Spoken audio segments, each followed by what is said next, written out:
Thank you for buying this 10122 connector from Fixture Displays.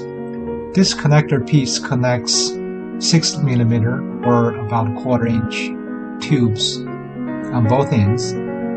Both ends are identical. The inside diameter is 0.236 inches,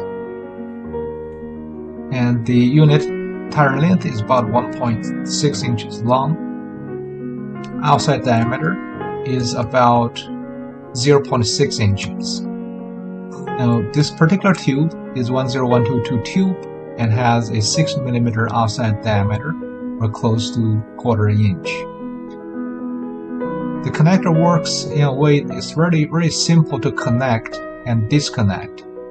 You simply insert the tube into the opening, and you will see a slight click, and it is now connected watertight. To release, you want to depress the little ring inside and then pull out. So it's a very simple and effective system. In addition to this connector, hard tube, we also sell soft tubes, water pump, heater controller, along many other accessories. Thank you for shopping Fixture Displays.